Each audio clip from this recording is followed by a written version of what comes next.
Good morning, one and all. Myself, Tahsin Fatima, lecturer in MLT Vocational, Government Junior College Boys, Siddipet.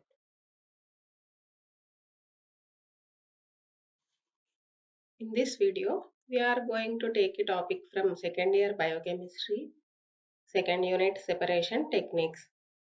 మనం ఈరోజు second year బయోకెమిస్ట్రీలోని వేరుపరచు పద్ధతులు రెండవ యూనిట్లోని ఒక పాఠ్యాంశం గురించి తెలుసుకుందాం. In this unit, we have two topics. One is chromatography, two is electrophoresis. In last class, we have completed chromatography. Now, we are going through the electrophoresis.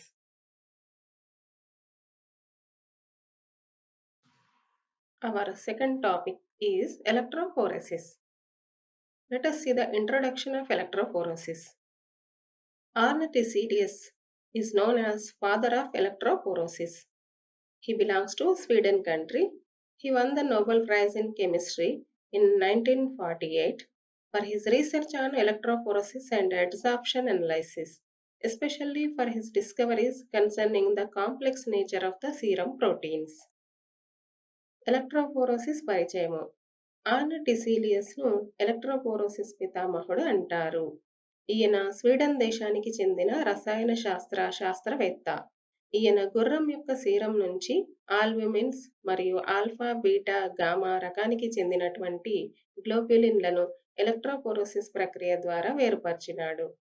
మనము first ఇయర్లో తెలుసుకున్నట్టుగా సీరం ప్రోటీన్స్ ఎన్ని రకాలు? మనకు 4 రకాలైనటువంటి సీరం ప్రోటీన్స్ ఉంటాయి.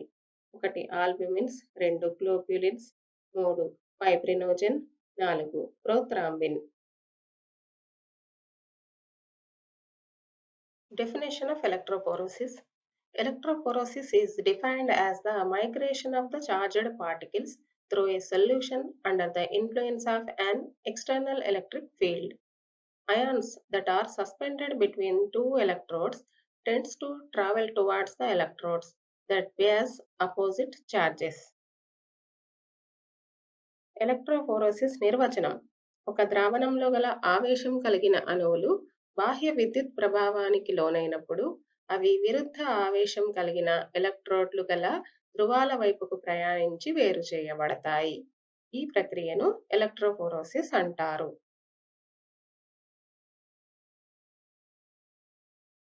Principle of electrophoresis.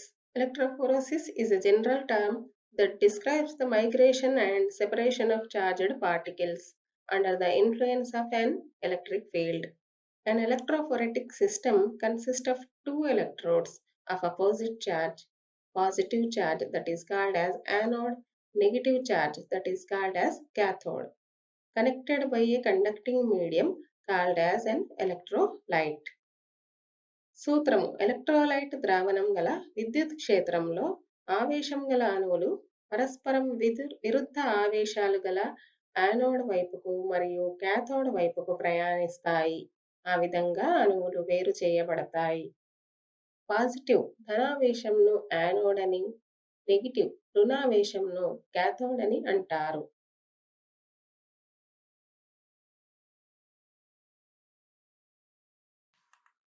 There are two types of electrophoresis depending upon the direction of working, or we can also call as depending upon the passage of electric current. One is horizontal type of electrophoresis, two is vertical type of electrophoresis.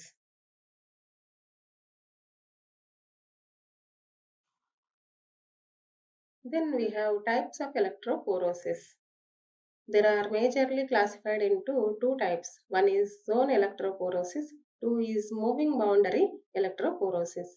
In zone electrophoresis, again we have four types. A. Paper electrophoresis, B. Gel electrophoresis, C. Thin layer electrophoresis, D. Cellulose acetate electrophoresis. In two moving boundary electrophoresis, we have again four types. A. Capillary electrophoresis, B. Isotachophoresis, C. Isoelectric focusing, D. Immunoelectrophoresis. ఎలక్ట్రోఫోరోసిస్ను ముఖ్యంగా రెండు రకాలుగా విభజించవచ్చు. 1 zone electrophoresis, 2 moving boundary electrophoresis. Zone ఎలక్ట్రోఫోరోసిస్లో మనకు 4 రకాలు ఉన్నాయి. 1 paper electrophoresis, 2 gel electrophoresis, 3 పలుచని పొర electrophoresis, 4 cellulose acetate electrophoresis. Moving boundary ఎలక్ట్రోఫోరోసిస్లో 4 రకాలు. 1 capillary electrophoresis, 2 isotachophoresis, 3 iso electrofocusing, 4 immuno electrophoresis.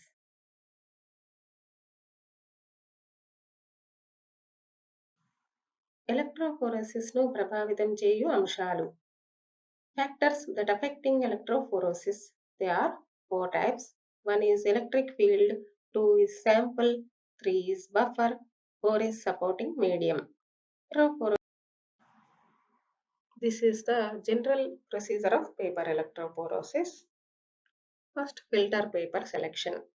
Whatman number 1 filter paper or number 2 filter paper, cellulose acetate filter paper or chromatography paper can be taken. మొదట filter పేపర్ను ఎంపిక చేసుకోవాలి. వాట్మన్ filter పేపర్ను లేదా cellulose ఎసిటేట్తో చేయబడిన filter పేపర్ను లేదా క్రోమాటోగ్రఫీ పేపర్ను తీసుకోవచ్చు. Second, apparatus. It consists power pack, electrophoretic cell that contains electrodes, buffer reservoirs, support for paper, transparent insulating cover. Apparatus అనగా పరికరం. ఎలక్ట్రోఫోరోసిస్ పరికరం అనేది ఒక పవర్ ప్యాక్ను కలిగి ఉంటుంది. దీనితో పాటు ఎలక్ట్రోఫోరెటిక్ సెల్, ఇందులో ఎలక్ట్రోడులు అనగా యానోడ్ మరియు క్యాథోడ్ ఎలక్ట్రోడులు మరియు 2 బఫర్ రిజర్వాయర్లు, బఫర్ ట్యాంకులు మరియు పేపర్ను అమర్చడానికి సపోర్టు మరియు ఇన్సులేటింగ్ కవర్, ఇవన్నీ కూడా మనకు ఎలక్ట్రోఫోరోసిస్ ఆపరేటర్స్లో ఉంటాయి. Third one, sample application. Sample can be applied as a spot about 0.5 centimeter in diameter or as a uniform streak. శాంపుల్ను అప్లై చేయుట. శాంపుల్ అనేది ఒక స్పాట్ లాగా 0.5 సెంటీమీటర్ డయామీటర్ కలిగినటువంటి స్పాట్ లాగా లేదా ఒక నిట్ట నిలువు రేఖలాగా మనము ఈ ఫిల్టర్ పేపర్ కానీ, క్రోమాటోగ్రఫీ పేపర్ కానీ, సెల్యులోజ్ ఎసిటేట్ పేపర్ పైన కానీ అప్లై చేసుకోవచ్చు. Fourth one, electrophoretic run. The current is switched on after the sample has been applied to the paper and the paper has been equilibrated with the buffer. Electric కరెంటును మనము on చేసి chromatography ప్రాసెస్ను కొనసాగించడంను ఎలక్ట్రోఫోరెటిక్ run అని అంటాము. శాంపుల్ను apply చేసిన తర్వాత power switch off చేసి switch on చేసి ఎలక్ట్రోఫోరెటిక్ కరెంటును రన్ అవ్వనివ్వాలి. దానికంటే ముందు బఫర్ ద్రావణాలలో పేపర్ యొక్క అంచు భాగాలు తగిలే విధంగా పేపర్ సరిగా అమర్చినది లేనిది చూసుకోవాలి. Next, detection. Physical properties like fluorescence, ultraviolet absorption or radioactivity are exploited for detection. Detection, గుర్తించుట. ఎలక్ట్రోఫోరోసిస్ ప్రాసెస్ అనేది పూర్తి అయిన తర్వాత వేరు చేయబడినటువంటి శాంపుల్లో గల కాంపోనెంట్స్ వివిధ రంగులలో కనిపించుట కొరకు ఫ్లూరసెన్స్ పద్ధతిని లేదా అతినీల లోహిత కిరణాలను అందించడం ద్వారా లేదా రేడియో యాక్టివిటీ పద్ధతిని ఉపయోగించి మనము శాంపుళ్లను వివిధ రంగులలో గుర్తించవచ్చు. Applications of paper electrophoresis. 1. Serum analysis for diagnostic purpose is carried out by paper electrophoresis. 2. Muscle protein myosin, egg protein albumin, milk protein casein, snake and insect venoms have been satisfactorily analyzed using paper electrophoresis. Paper electrophoresis applications అనగా అనువర్తనాలు, ఉపయోగాలు. Serum analysis చేయుటకు, సీరంలో గల ప్రోటీన్లను separate చేయుటకు, muscle protein, కండరాల యొక్క protein అయినటువంటి మయోసిన్ను, గుడ్డులోని ప్రోటీన్ అయినటువంటి ఆల్బుమిన్ను, పాలలోని ప్రోటీన్ అయినటువంటి కెసిన్ను, పాము మరియు కీటకాల యొక్క విష పదార్థాలను ప్రత్యేకంగా అనలైజ్ చేయుటకు అనగా విశ్లేషించుట కొరకు పేపర్ ఎలక్ట్రోఫోరోసిస్ను ఉపయోగిస్తారు. Disadvantage: it is very time taking. Around 14 to 16 hours are needed for the process of complete separation. Disadvantage అనగా పేపర్ ఎలక్ట్రోఫోరోసిస్ నష్టాలు. ఇది చాలా ఎక్కువ సమయమును తీసుకుంటుంది. సెపరేషన్ అనేది జరుగుట కొరకు 14 నుండి 16 గంటల సమయం కూడా పట్టవచ్చు. Schematic diagram of paper electrophoresis. Here we can see two different tanks. One is anode chamber, another is cathode chamber. These two tanks are filled with a solution called as buffer solution, and there is a paper, filter paper or chromatography paper is attached in between two tanks, and there is a power pack consisting anode and cathode two ends. When there is electric supply switched on, the migration of particles occurs and the components in the sample get separated by moving towards anode and cathode directions. Of serum proteins by using paper electrophoresis method. Paper electrophoresis ద్వారా serum proteinలను వేరుపరచుట. This is also an important question for practical purpose. Practical పరీక్షలలో కూడా ఇది ఒక important question. Principle: every amino acid has its own specific isoelectric point. Since proteins are made of amino acids, all proteins have their own pi. Pre-albumin pi is 4.7, albumin 4.9, gamma globulins 7.3. First we'll see what is pi and zwitterion. pi we can also call it as isoelectric point or isoelectric pH, where molecule remains neutral, where molecule will not migrate in an electrical field, where molecule remains at application point only. That pH of molecule is called as pi, isoelectric point. In this diagram, we can see amino acid general structure. Here we can see one amine group that bears positive charge, one carboxylic group that bears negative charge. At acid pH, amine group consists only positive charge, and at this pH, amine group containing amino acid will move towards cathode.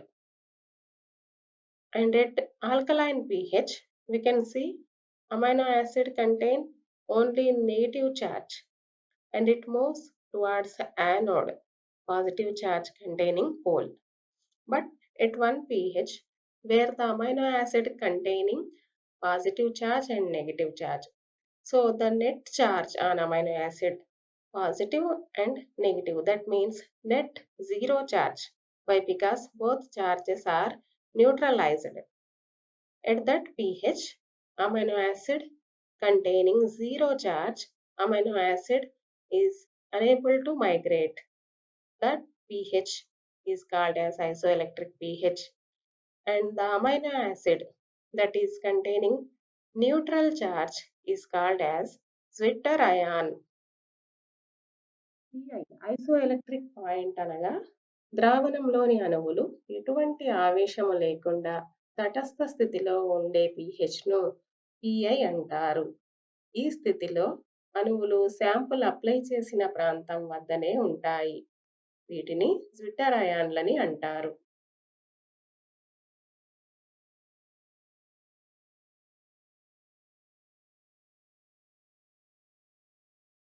At a pH above its isoelectric point, the proteins will have a net negative charge and will migrate towards the anode. Since pre-albumin's isoelectric point is 4.7, is the farthest from the buffer pH. It is expected to have the greatest charge and migrate fastest towards the anode.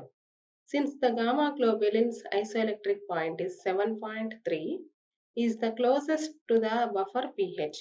It is expected to have the least charge and migrate slowest towards the anode. Positive electrode is called as anode, negative electrode is called as cathode. Serum ప్రోటీన్లు amino ఆమ్లాలచే తయారు చేయబడి ఉంటాయి. సాధారణంగా అవి రుణ ఆవేశమును కలిగి ఉంటాయి.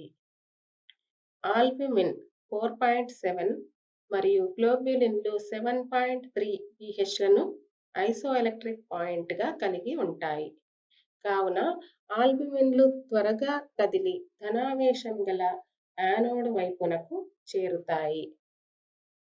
గ్లోబ్యులిన్లు 7.3 pH buffer pHకు దగ్గరగా pHను కలిగి ఉండడం వలన నెమ్మదిగా కదిలి వేరు చేయబడతాయి.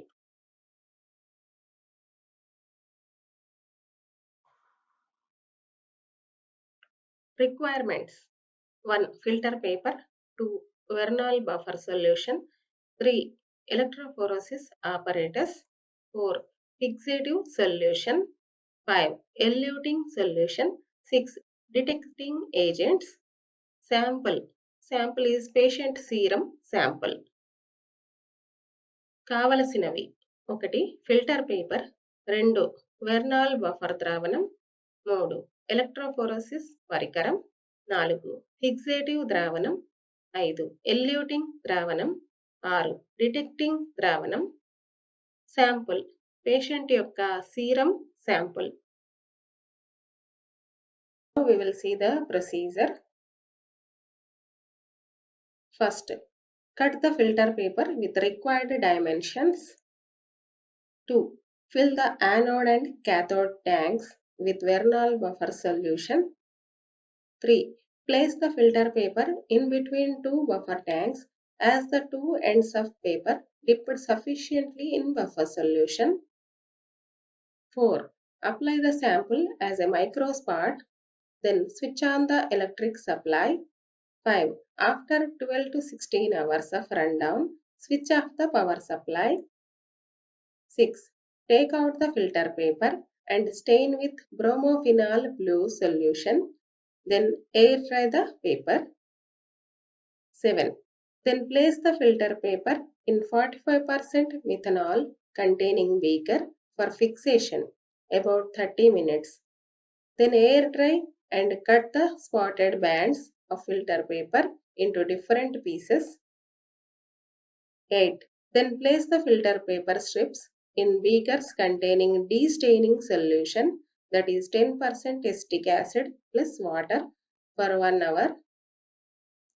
9. Then place the filter paper strips in different beakers containing detergent sodium deoxycholate eluting solution for removal of proteins from filter paper for 30 minutes. 10. After that, each protein can be separately estimated colorimetrically for quantitative analysis.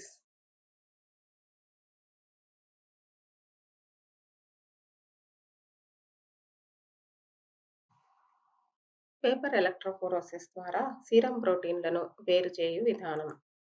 1. Filter పేపర్ను కావలసిన ఆకృతిలో కత్తిరించుకోవాలి. 2. Buffer ట్యాంక్లను వెర్నాల్ buffer ద్రావణంతో నింపాలి. 3. Filter పేపర్ను buffer ట్యాంక్ల మధ్య గల support పై ఉంచి పేపర్ యొక్క 2 అంచు భాగాలు బఫర్ ట్యాంక్లో కొద్దిగా మునిగే విధంగా అమర్చాలి. 4. పేపర్ పై శాంపుల్ను అప్లై చేసి పవర్ సప్లై ఎలక్ట్రిక్ కరెంటును ఆన్ చేయాలి. 5. 12 నుండి 16 గంటల తరువాత పవర్ సప్లైను ఆఫ్ చేయాలి. 6. ఫిల్టర్ పేపర్ను బయటకు తీసి బ్రోమోఫినాల్ బ్లూ ద్రావణం గల బీకర్లో 15 నిమిషాల పాటు ఉంచి స్టెయినింగ్ చేయాలి. తరువాత ఆరబెట్టాలి. 7. తరువాత ఫిల్టర్ పేపర్ను 45% మిథనాల్ ద్రావణం గల బీకర్లో 30 నిమిషాల పాటు ఉంచి ఫిక్సేషన్ చేయాలి. తర్వాత పేపర్ను బయటకు తీసి ఆరనివ్వాలి. 8. ఇప్పుడు వేరుపరచబడిన సీరం ప్రోటీన్లు రంగులు గల పట్టీలుగా కనిపిస్తాయి. 9. ఫిల్టర్ పేపర్ను ముక్కలుగా పట్టీల వద్ద కత్తిరించి 10% అసిటిక్ ఆమ్లము మరియు వాటర్ గల వేరువేరు బీకర్లలో 1 గంట పాటు ఉంచి డీస్టెయినింగ్ చేయాలి. 10. తర్వాత ఫిల్టర్ పేపర్ ముక్కలను డిటర్జెంట్ సోడియం డీఆక్సికోలేట్ ద్రావణం గల బీకర్లలో 30 నిమిషాల పాటు ఉంచి ఎల్యూషన్ చేయాలి. ఎల్యూషన్ చేసిన తర్వాత ప్రోటీన్ల యొక్క గాఢతను కెలరీమీటర్ ద్వారా అంచనా వేయాలి.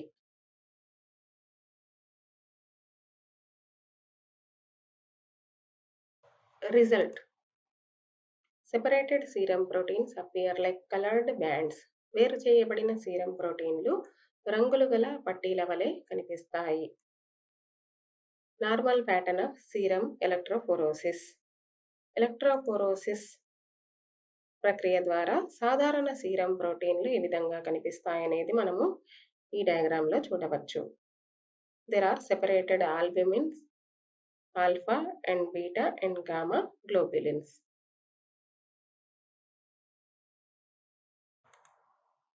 Interpretations. The normal pattern of serum proteins shows 5 bands. One is albumin A, 2 globulin alpha 1, 3 globulin alpha 2, 4 globulin beta, 5 globulin gamma.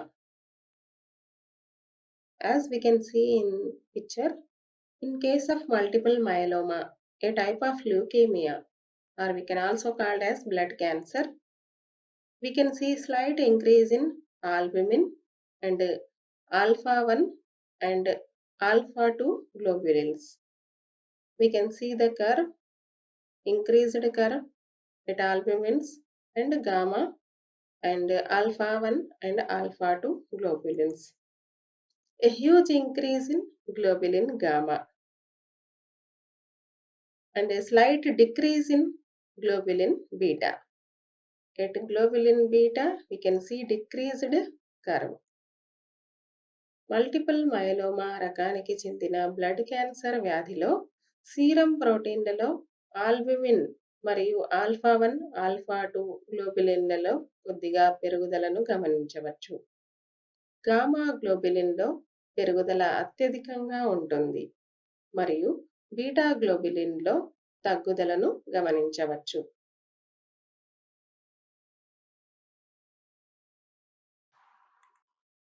Clinical applications of electrophoresis. Serum protein electrophoresis to separate serum proteins. Lipoprotein analysis. By electrophoresis process, we can separate lipoproteins also. Diagnosis of hemoglobinopathies and hemoglobin A1C. Then determination of serum protein phenotypes and microheterogeneities. Example A1 antitrypsin deficiency NMM. Genotyping of proteins. Example ApoE analysis for Alzheimer's disease. Polymorphic protein. ApoE is a polymorphic protein which persists in Alzheimer's disease. Small molecules like drugs, steroids monitoring, and for cerebrospinal fluid analysis, CSF analysis, and for urine analysis, determination of GNS. Electrophoresis యొక్క clinical అనువర్తనాలు: 1. Serum ప్రోటీన్లను వేరు చేయుటకు. 2. లిపోప్రోటీన్లను అంచనా వేయుటకు. 3. Haemoglobin A1C మరియు haemoglobinopathy వ్యాధి నిర్ధారణ కొరకు. 4. సీరం ప్రోటీన్లకు సంబంధించినటువంటి జన్యు సంబంధ వ్యాధులను గుర్తించుటకు. 5. అల్జీమర్ వ్యాధికి సంబంధించిన పాలిమార్ఫిక్ ప్రోటీన్ను గుర్తించుటకు. 6. డ్రగ్స్, స్టీరాయిడ్స్ వంటి వాటిని పర్యవేక్షించుట కొరకు 7. CSF విశ్లేషణలో 8. మూత్రం విశ్లేషణలో ఎలక్ట్రోఫోరోసిస్ను ఉపయోగిస్తారు.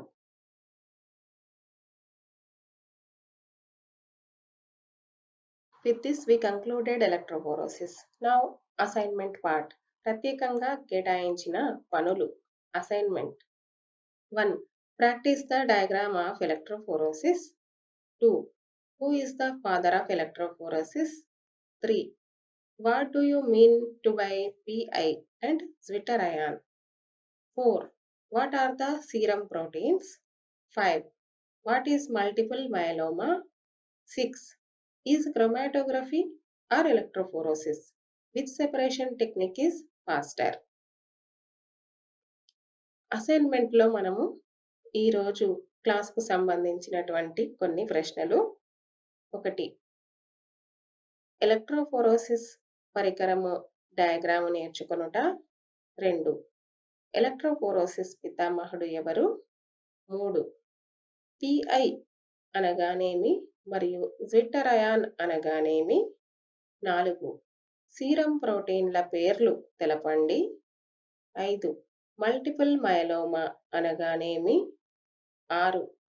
క్రోమాటోగ్రఫీ పద్ధతి లేదా ఎలక్ట్రోఫోరోసిస్ పద్ధతి ఏ రకానికి చెందిన వేరుపరచు పద్ధతి తొందరగా పూర్తి అవుతుంది?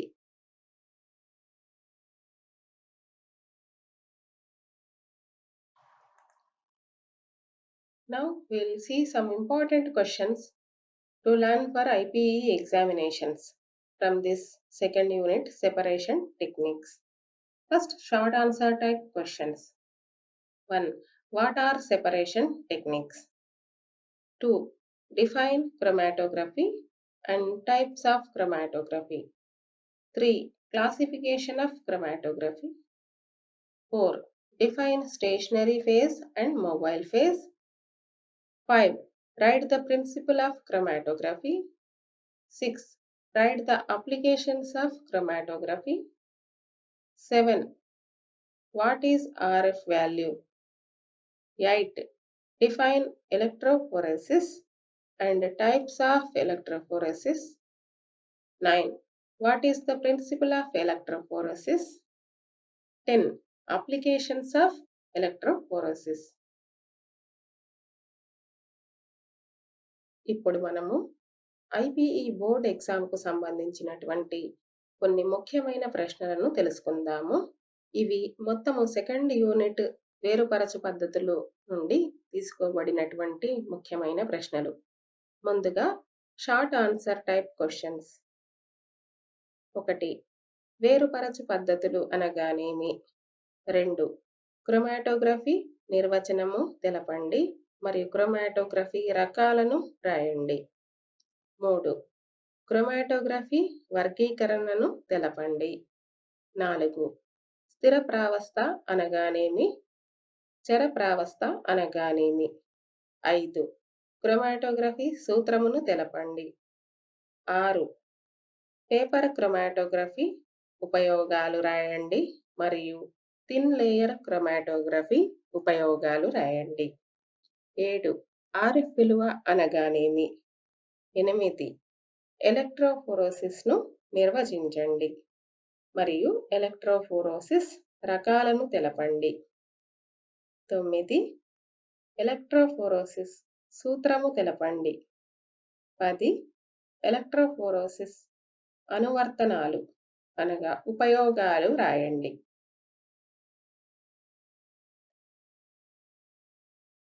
Now we will see long answer type questions.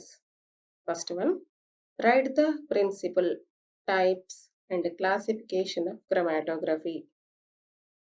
2. How do you separate amino acids by using paper chromatography? 3. Separation of serum proteins by using electrophoresis technique. 4. Write the principle of separation in electrophoresis and general procedure of electrophoresis. 5. Write the clinical applications of chromatography and electrophoresis technique. ఇప్పుడు మనము ఈ యూనిట్‌కి సంబంధించినటువంటి దీర్ఘ సమాధాన ప్రశ్నలు, long answer type questions చూద్దాము. 1. క్రొమాటోగ్రఫీ నిర్వచనము రాసి, క్రొమాటోగ్రఫీ రకాలను తెలిపి, క్రొమాటోగ్రఫీ వర్గీకరణను తెలపండి. 2. పేపర్ క్రొమాటోగ్రఫీ పద్ధతి ద్వారా సీరం అమైనో ఆమ్లాలను ఏ విధంగా వేరు చేయవచ్చు? 3.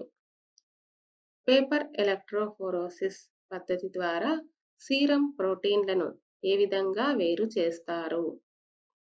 4. ఎలక్ట్రోఫోరోసిస్ సూత్రమును తెలిపి సాధారణ విధానమును తెలపండి. 5. క్రొమాటోగ్రఫీ మరియు ఎలక్ట్రోఫోరోసిస్ల క్లినికల్ ఉపయోగాలను తెలపండి.